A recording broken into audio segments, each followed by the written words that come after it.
Good evening. I am Professor Zane of Satanic University. I have devoted my life's work to peeling back the veil of shadows that covers the world of the supernatural. For you, dear viewer, live among the company of the occult and likely have never encountered any evidence of such. Welcome to the realm of shadows.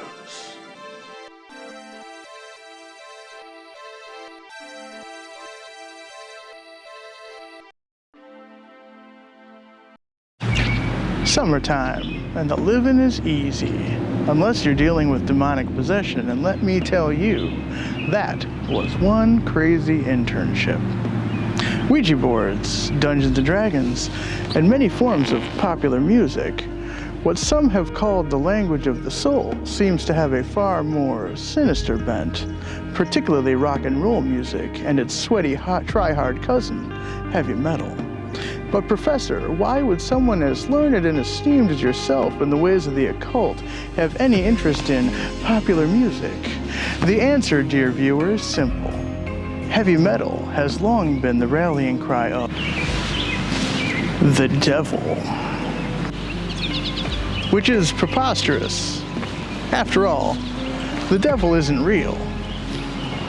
Neither is music for that matter, but we'll get into that later. The idea of conflation of heavy metal music with elemental evil is not a new idea, but one which has existed throughout time. With the occult symbolism, unusual stage presentation, as well as extreme ideas, it seems that perhaps the real adversary is not the devil at all, but free thought.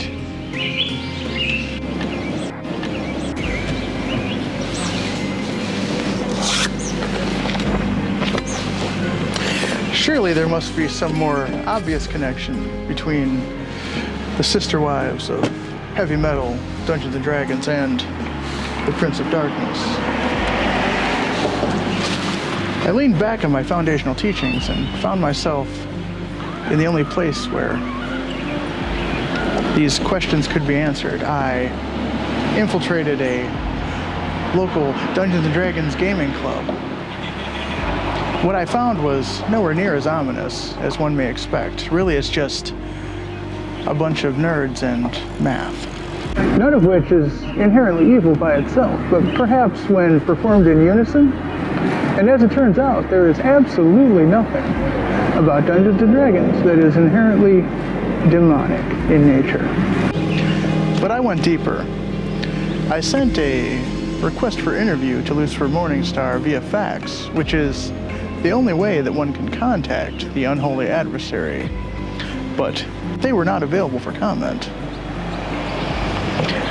Undeterred, I leaned back on my foundational teachings, and I went to the only place where the devil could be easily found. And now for a message from our sponsor. Are you a fan of the 7-layer burrito? Of course you are. Everyone is. Take that love to the next level by journeying into the underworld. Inspired by Dante Alighieri's foundational work, The Divine Comedy, and by an offhand joke made by Aaron Hansen, we present the 9-layer inferno. Layer 1, limbo.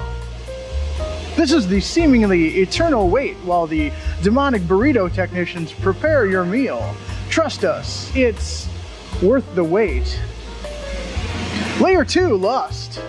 This is the palatable wetting of the mouth as you watch in agonizing detail as the demons prepare your burrito. As you watch, you notice the waitstaff becoming progressively more attractive and progressively more unclothed. Is it getting hot in here? Layer 3, gluttony.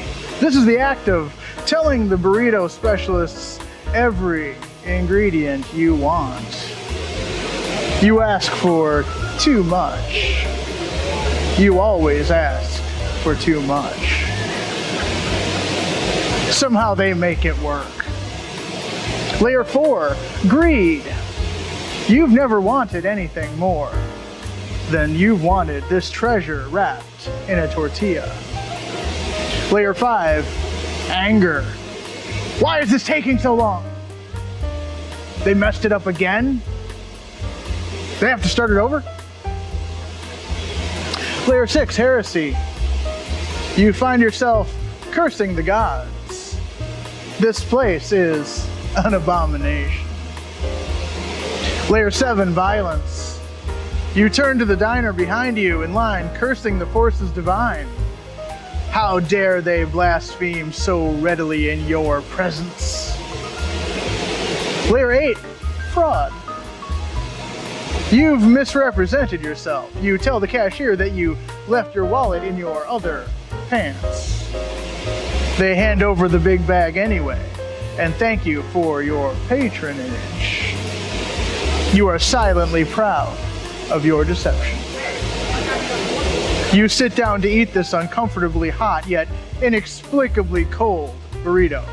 You unwrap it and discover Layer 9, treachery. There is no burrito. The burrito is a lie. You stand up to complain and are directed to the beginning of the line. The 9-layer inferno, a burrito so good, you'll never need another. The 9-layer inferno was brought to you today by Taco Bell. Hell? No, Taco Bell. I found myself in hell. I currently have the sigil of Malphus located on my left shoulder, which makes me leagues more demonic than any of average role player or heavy metal enthusiast. So yet again, despite standing at the gates of hell, I was back at square one. Quite by accident, what I did discover was something so ominous, so fearful, that I dare not mention it. But yet, in hell, there is ice cream. Thank you for joining us in the realm of shadows. Please join us next episode, where we find out exactly how many times I have to be told.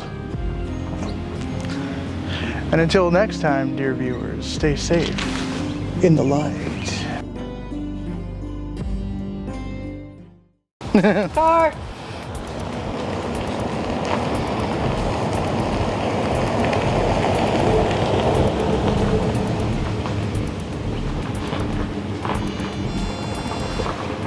Game on.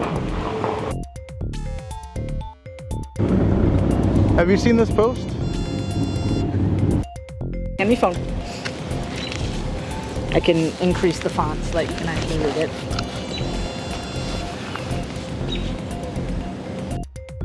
Oh my god. It just went dead again. Okay.